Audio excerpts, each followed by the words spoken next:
Assalamualaikum warahmatullahi wabarakatuh. Apa kabar teman-teman saya semua? Sehat semua? Insya Allah sehat ya. Bagaimana puasanya? Masih kuat? Kuat.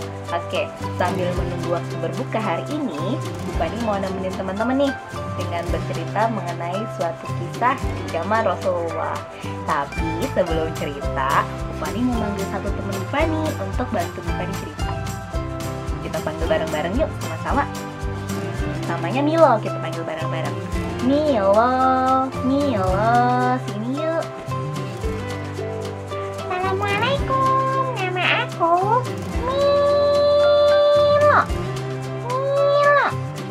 Milo. Milo guys ya. Oke, makasih Milo. Oke, tunggu. Ini kenapa mukanya Milo bete ya?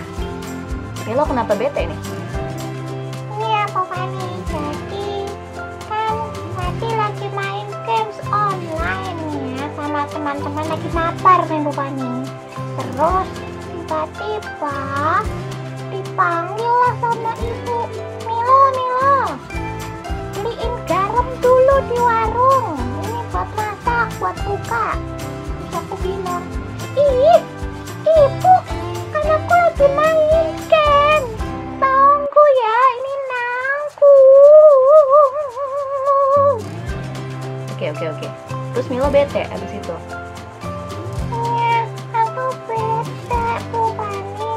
Disuruh-suruh kan lagi belum selesai main gamesnya. Oke, nah Milo dengerin Bu Fani ya. Bu Fani punya kisah nih ya. Jadi kisahnya ini tentang seorang pemuda yang hidup di zamannya Rasulullah. Namanya adalah Uwais Al-Qarni. Siapa namanya Milo? Coba sekali lagi. Uwais Al-Qarni. Ya, jadi Al-Qarni itu nama yang disematkan yang artinya kalau dalam bahasa Arab adalah penghuni langit. Hah? Penghuni langit? Apa maksudnya Bu Fani penghuni langit? Mau tahu kisahnya? Milo duduk dulu ya, bentar ya. Oke, dengerin sambil dengerin ya. Oke, teman-teman, jadi tadi ya, ini akan cerita tentang sosok seorang pemuda yang terkenal di langit tapi tidak terkenal di bumi. Seperti itu. Tadi nama pemudanya adalah Uwais Al-Qarni, teman-teman. Nah, Uwais Al-Qarni ini tinggal di suatu negeri bernama Yaman. Ya, di Yaman. Dan Uwais ini adalah sosok pemuda yang sangat soleh dan dia bekerja sebagai pengembala domba, domba milik tetangga-tetangganya, digembalakan oleh Uwais ini. Nah, Uwais ini ya bisa dibilang hidupnya tidak kaya teman-teman ya. Uwais hidupnya miskin dan Uwais tinggal bersama dengan seorang ibu yang dimana keadaan ibunya ini saat itu lumpuh teman-teman dan buta dan sudah sangat tua. Tapi walaupun begitu, Uwais tetap bersyukur. Seperti itu, hidupnya masih terus bersyukur dan selalu berusaha untuk memenuhi keinginan dari ibunya. Sampai suatu hari ibunya punya keinginan dan bilang kepada Uwais seperti ini. Uwais, ibu punya permintaan. Umur ibu sudah tua. Ibu mau pergi haji, Uwais. Permintaan ibu, sebelum ibu meninggal, ibu mau pergi haji. Mendengar itu, Uwais berkata,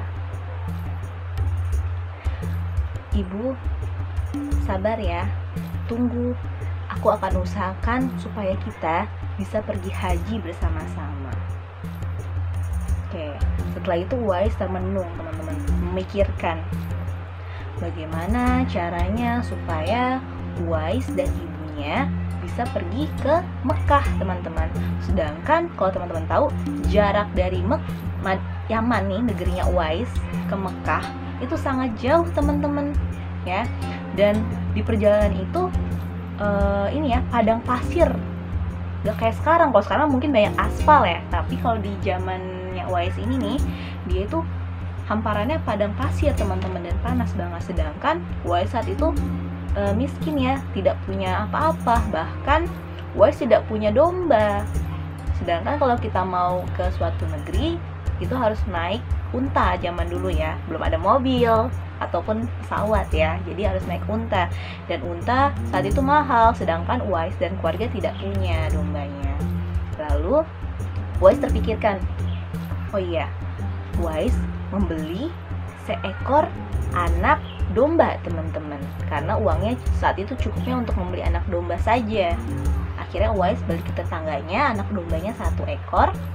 Dan yang dilakukan Uwais adalah Uwais menggendong tadi tuh si anak untanya, anak dombanya ya, di belakangnya Uwais digendong. Dan dilakukan Uwais itu dari bawah sampai ke atas bukit teman-teman. Jadi naik turun, dan saat itu ada tetangganya yang melihat dan bilang, ih, apa tuh yang dilakukan Uwais? Sangat aneh yang dilakukan. Kenapa Uwais naik turun bawa anak dombanya gitu. Bahkan ada yang bilang, Uwais gila, Uwais jadi orang gila sekarang, bawa anak kambing, anak domba, naik turun, buat apa? Gitu tetangganya.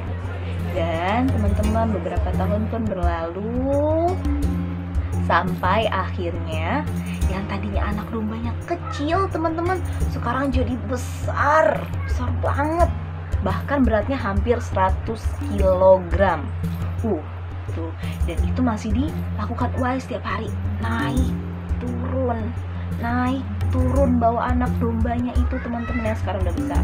Dan tanpa disadari ternyata ototnya Uwais nih, ototnya semakin besar teman-teman, dan badannya semakin kekar. Dan tibalah saat musim haji, Uwais menggendong ibunya di belakang, ibu digendong teman-teman, dan Uwais berjalan dari kota Yaman menuju Mekah dengan menggendong ibunya. Masya Allah ya teman-teman ya. Jadi selama ini yang dilakukan Uwais dengan menggendong anak domba adalah supaya nanti Uwais bisa menggendong ibunya teman-teman, untuk dibawa kemana? Ke kota Mekah untuk naik haji. Masya Allah, yang tadinya mungkin dulu awalnya berat ya untuk gendong si anak domba, lama-lama jadi ringan teman-teman. Bahkan sudah tidak terasa ketika menggendong ibunya tuh sudah ringan, karena tadi sudah terbiasa Uwais menggendong si anak domba itu ya, dan akhirnya menggendong ibunya. Dan ketika di Ka'bah teman-teman, Uwais juga tetap menggendong ibunya untuk tawaf mengelilingi Ka'bah ya teman-teman ya. Sambil mengelilingi Ka'bah, ibunya digendong oleh Uwais, dan berdoalah Uwais beserta ibunya. Doanya Uwais seperti ini teman-teman, ya Allah, ampunilah dosa ibuku. Lalu ibu bertanya, bagaimana dengan dosamu Uwais? Uwais berkata, dengan diampuninya dosa ibu akan masuk surga. Cukuplah ridho ibu menjadi penolongku untuk masuk surga. Masya Allah teman-teman, ternyata dalam kondisi seperti itu Uwais masih berbakti dengan orang tuanya, dengan ibunya terutama tadi ya, seperti itu. Dan akhirnya Uwais pulang ke kota Yaman masih sama menggendong ibunya, dan Masya Allahnya Allah menyembuhkan penyakit belang-belang yang tadi ada di tubuhnya Uwais ya. Tidak ada lagi tuh belang-belang putihnya, hanya tersisa 1 di telapak tangannya. Seperti itu. Dan semenjak itu teman-teman, Uwais terkenal di langit. Namanya selalu dibicarakan oleh penduduk langit teman-teman. Masya Allah ya. Tadi ya, walaupun Uwais tidak terkenal di bumi, tapi Uwais sangat terkenal di langit teman-teman. Namanya bahkan disebut oleh para malaikat dan penghuni langit di sana. Masya Allah. Nah, dari kisah itu teman-teman, apa jadinya? Coba intinya. Boleh Milo? Apa kisahnya intinya?